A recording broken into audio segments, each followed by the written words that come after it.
we doing? I'm doing woo too.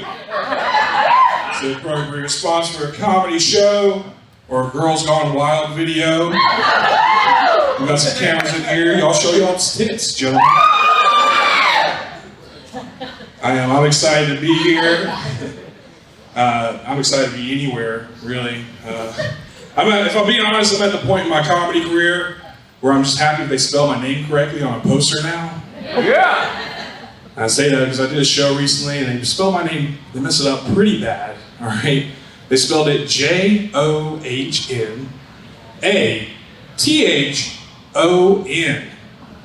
And look, I know there's a lot of ways to spell Jonathan, but that's not Jonathan. That's Johnathon.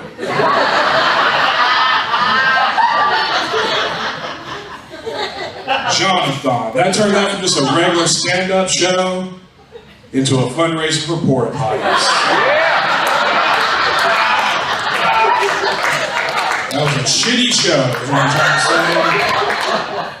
We're not having a shitty show tonight, we're having fun. See a lot of beautiful ladies here in the audience. Ladies, make some noise. I know there's one and maybe four others, so they think you're pretty. Cool. I've grown up, I lived most of my life here in the South. Lived here for well over 30 years, or 20 years of my life. And originally I'm from Chicago, that's where I grew up.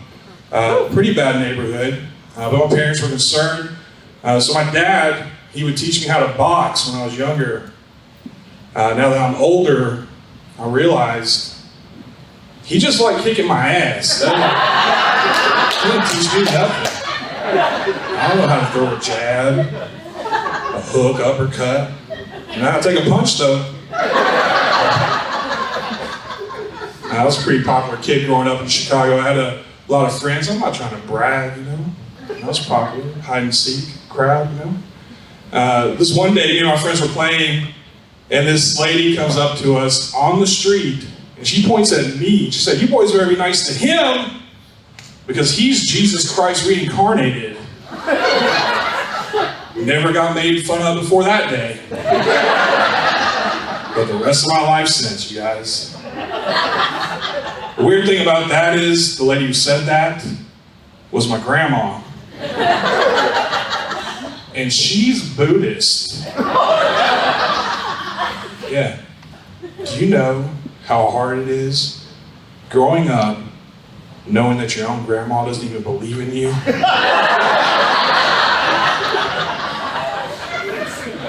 I almost drowned in Lake Michigan twice trying to walk on water. Some of you might recognize me from TV, where I play the fat son on Family Guy. That's not true. Wish it was. I just made that up. But I have been on TV before. That part is true. And you know how they say that TV adds like 10 pounds? It's kind of obvious. I've been on TV like a dozen times. If any of you get a chance to watch any of my shows, just make sure you watch it on a widescreen, okay? That's not another fat joke. I just don't like it when poor people watch my shit.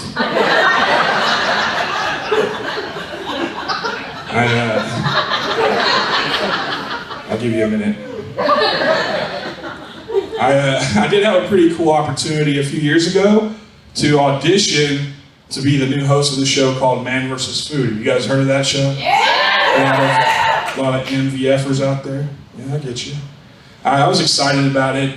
So I was like, man, I'm gonna make this the best opportunity. I'm gonna try, and every time I go somewhere to eat, I'm gonna critique the food like I'm a food host, you know?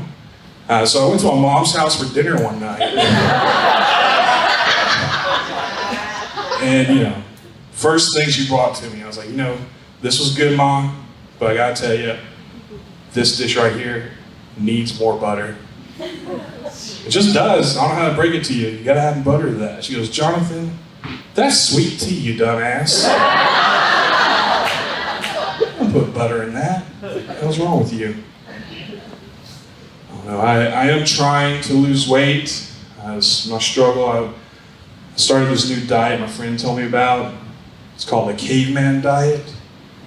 I didn't know what that was. My friend told me, but dude, it's so simple. all you have to do is just eat whatever food a caveman would eat, and you'll lose weight.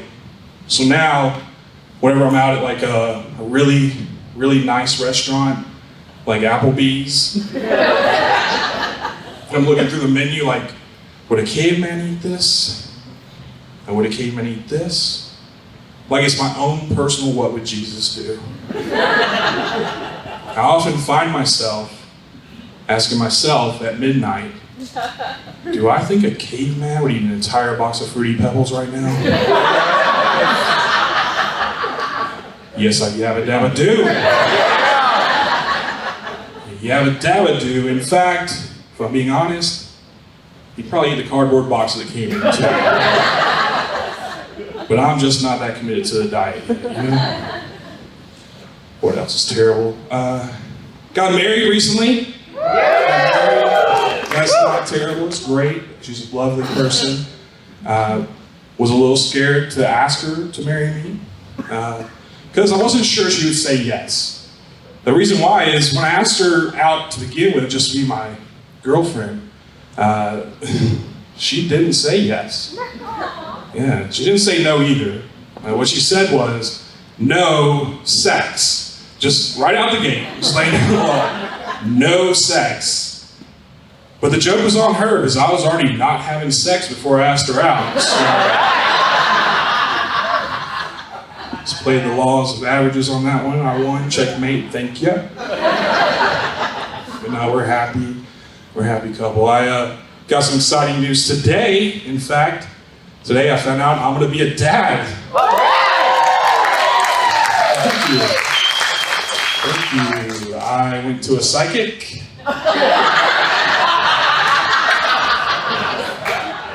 She said, one of these days, Biggin, just stay in there, you know? It's gonna happen. It's bound, it's gonna, it might happen, it's gonna happen. Miss Cleo said so.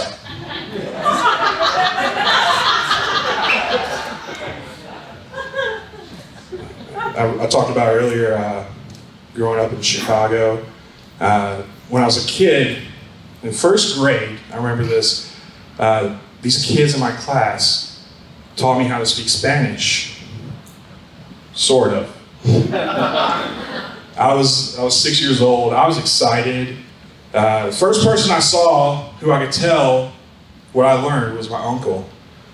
And I ran up to him. I said, hey, Uncle, guess what? Some kids at school taught me Spanish. He goes, oh yeah? Well, tell me what they said.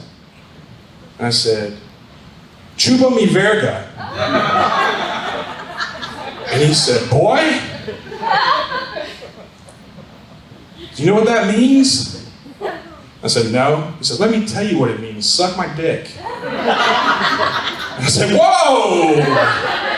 Uncle, I don't want to know what it means that bad.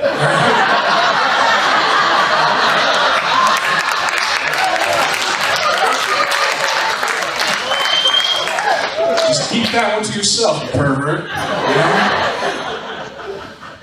But to be fair, I did tell him to suck my dick first, so...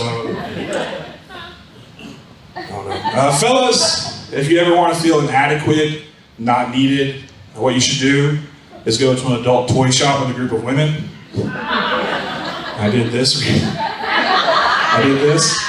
They have this huge wall there, all right, full of wieners. And that's when I realized I am not needed. My friends were talking, hey, Susie, have you tried this one? Oh my God, Susie, you have to try it. It feels so good.